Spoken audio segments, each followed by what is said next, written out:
सरकार के खिलाफ विरोध प्रदर्शन।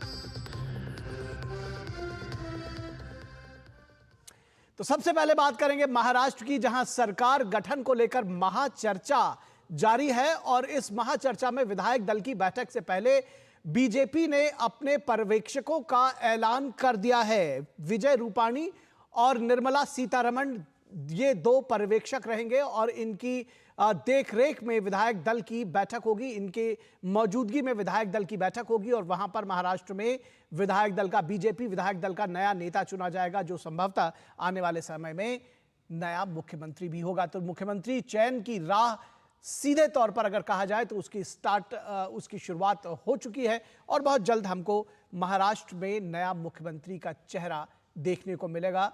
और साफ तौर पर इस पर जो सारी तैयारियां हैं बीजेपी की ओर से वो जारी हैं और इसको लेकर महाचर्चा भी हो रही है। क्या महायुति सरकार के गठन में कोई बाधा है, ये सवाल लगातार पूछा जा रहा है, लेकिन इसका जवाब भी आया है कि इसमें फिलहाल कोई बाधा नहीं दिख रही है।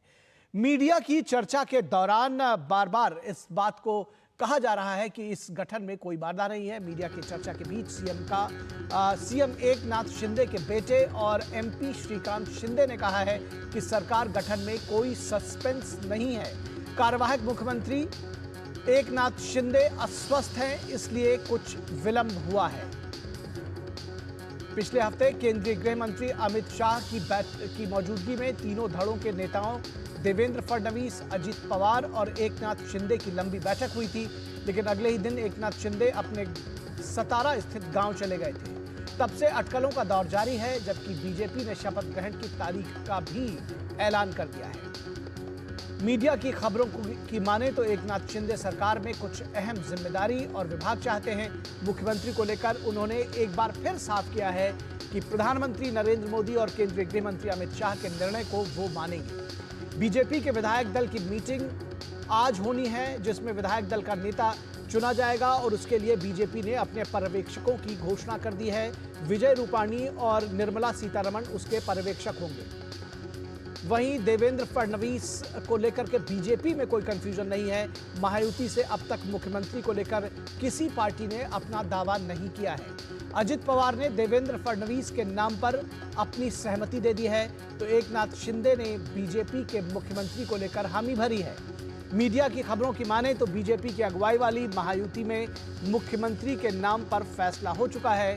पूर्व मुख्यमंत्री देवेंद्र फडणवीस इस नई जिम्मेदारी में आ सकते हैं।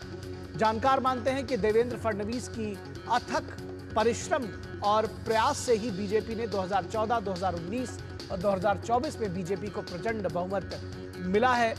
केंद्रीय नेतृत्व का भी उन पर भरोसा रहा है। तीसरी बार सरकार बनाने का मौका देकर जनता ने सभी को चौंकाया है और विपक्षियों को खास तौर पर चौंकाया है। इसमें कोई दो राय नहीं है कि शिंदे गुट अपनी मांगों को लेकर दबाव बनाकर रखना चाहती है। लेकिन बड़ा सवाल यह है कि क्या एकनाथ शिंदे दूसरा उद्धव ठाकरे होंगे? इसकी संभावना भी कम दिखाई दे रही है। तो ताजा खबर यही है कि पर्यवेक्षक जो है वो नियुक्त कर दिए गए हैं विधायक दल से की बैठक से पहले, बीजेपी की विधायक दल की बैठक से पहले। और ये एक परंपरा रहती है कि जो पर्यवेक्षक रहते हैं वो जाते हैं, उनके सामने जो बीजेपी के विधायक दल की बैठक होती है उस कार्रवाई में हिस्सा लेते हैं और विधायक जो है वो अपना नेता चुनते हैं। तो विजय रूपाणी और निर्मला सीतारमण, इन दोनों लोगों को बीजेपी ने विधायक दल की बैठक के लिए अपना पर्यवेक्षक चुन लिया है। तो ये साफ तौर पर यानी कि इस प्रक्रिया की शुरुआत हो चुकी है और अब बहुत जल्द इस बात की उम्मीद की जा रही है कि बीजेपी से जो विधायक दल का नेता होगा उसका नाम सामने आ सकेगा। और जैसा कि हमने आपको बताया कि देवेंद्र फडणवीस इस पूरी कवायद में उनका नाम सामने आया है। और सीएम एकनाथ शिंदे ने क्या कुछ कहा है इस पूरी प्रक्रिया पर, वो लगातार बात कर रहे हैं मीडिया से। उन्होंने क्या कुछ कहा, आइए आपको सुनाते हैं। जनता को जैसे सरकार चाहिए वैसे सरकार मिलेगा। मैंने बुधवार के दिन पूरी तरह मेरी भूमिका स्पष्ट की हुई है।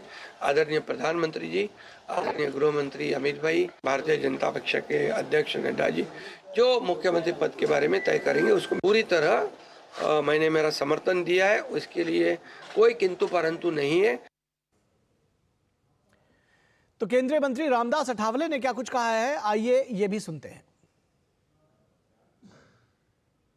महाराष्ट्र में अभी अनाउंस हुआ है 5 तारीख को गठन हो रहा है। आज बीजेपी पार्लियामेंट्री पार्टी की मीटिंग आज हो रही है और उसमें शायद नाम तय हो सकता है और जो भी फैसला मतलब माननीय नरेंद्र मोदी साहब, अमित शाह साहब लेंगे वो में मंजूर है, ये माननीय एकनाथ शिंदे साहब ने भी बताया है।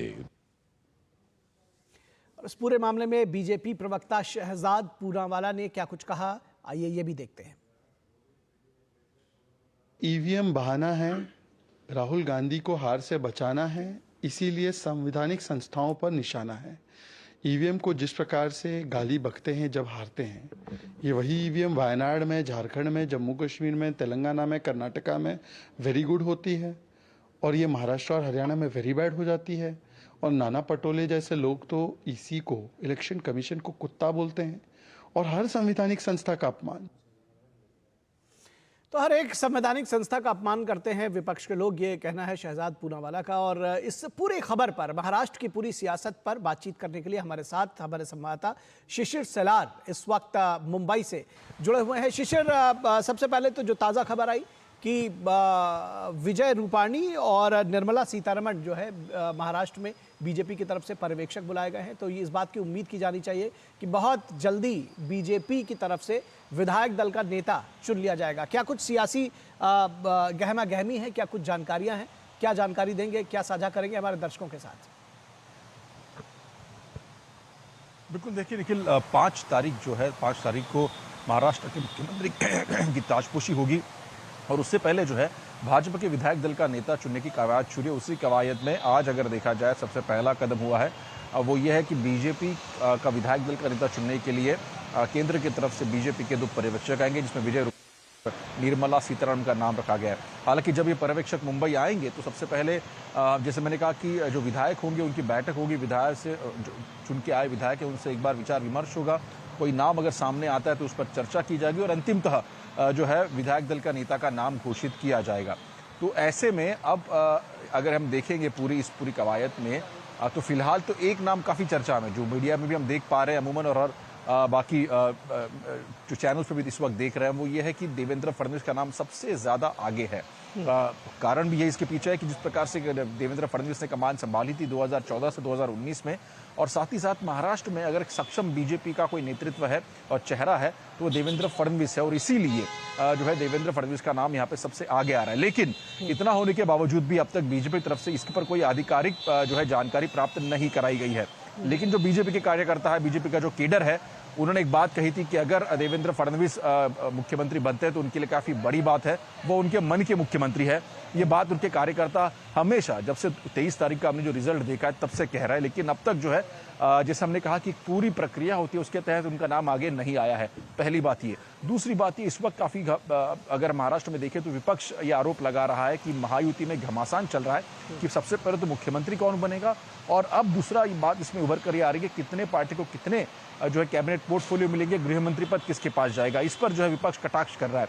लेकिन इस पर भी जो है विपक्ष के इस जो पूरे जो उन्होंने आरोप लगाया उसके ऊपर महायुति ने भी जवाब दिया है। कुछ ही मिनटों पहले हमने देखा कि श्रीकांत शिंदे मतलब एकनाथ शिंदे के जो सुपुत्र है, उन्होंने एक ट्वीट किया है। उस ट्वीट में कहा गया है कि उनका नाम भी आगे आ रहा था उप मुख्यमंत्री पद के लिए, लेकिन उन्होंने कहा कि ऐसी किसी भी प्रकार की रेस में वो शामिल नहीं है।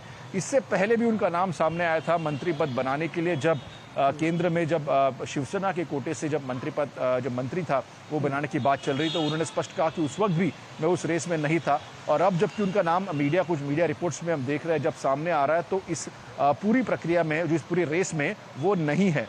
तो ऐसे में अगर देखा जाए तो ये सब कुछ चीज़ें जो है खास तौर पर कि किस प्रकार से कैबिनेट एक्सपेंशन होगा, गृह मंत्री पद किसको मिलेगा, मुख्यमंत्री कौन होगा, इस पर अगर देखा जाए तो इससे पहले की मीटिंग में मतलब अगर हम देखें तो एकनाथ शिंदे, देवेंद्र फडणवीस और अजित पवार दिल्ली में गए थे। दिल्ली में उनके अमित शाह, जेपी नड्डा के साथ एक पूरी मुलाकात हुई, चर्चा भी हुई, और उसके बाद एकनाथ शिंदे ने कहा कि अब सबसे महत्वपूर्ण बात है कि विधायक दल का नेता बीजेपी चुने। और उसके बाद विधायक दल का नेता चुनने के बाद जो है ये तीनों जो विधायक दल के नेता है, मतलब शिवसेना के विधायक दल के नेता एकनाथ शिंदे, अजित पवार जो है एनसीपी के विधायक दल के नेता और बीजेपी के विधायक दल के नेता एक बार बैठेंगे तय करेंगे किस प्रकार से जो है कैबिनेट का डिस्ट्रीब्यूशन हो, उसके बाद मुख्यमंत्री पद का भी नाम सामने आएगा और सभी चर्चा जो है अंतिमतः सामने आ जाएगी। ये मुख्यमंत्री का भी कहना है। जब कल उन्होंने मीडिया से बात की तब उन्होंने ये बात स्पष्ट की थी। तो ऐसे में गहमा-गहमी इस बात पर थी कि मुख्यमंत्री कौन बनेगा। अब जबकि मुख्यमंत्री कौन बनेगा ये अगर देखा जाए तो लगभग तय ही है। तो दूसरा महत्वपूर्ण सवाल है कैबिनेट में किस प्रकार से जो है डिस्ट्रीब्यूशन किया जाएगा। तो उस पर भी जो है आने वाले 1 से 2 दिनों में अगर देखा जाए तो चर्चा हो सकती है, फिर से एक बार बैठक हो सकती है और उसके बाद 5 तारीख को पूरा चित्र स्पष्ट हो सकता है। जी निश्चित तौर पर 5 तारीख को पूरा चित्र स्पष्ट हो सकता है और इतनी बड़ी जीत के बाद सरकार गठन के पहले थोड़ी गहमा-गहमी स्वाभाविक है। लेकिन ये भी जिस तरह से आपने बताया कि कहीं कोई सस्पेंस, कहीं कोई बाधा नहीं है और अब जबकि बीजेपी के विधायक दल की बैठक होने जा रही है, पर्यवेक्षक नियुक्त किए जा चुके हैं, तो उम्मीद की जा रही है कि बहुत जल्द नाम भी सामने आ सकता है। जैसा कि आपने कहा कि देवेंद्र फडणवीस का नाम शायद बहुत जल्द इसमें सामने आएगा। बहुत शुक्रिया इस तमाम बातचीत और जानकारी के लिए।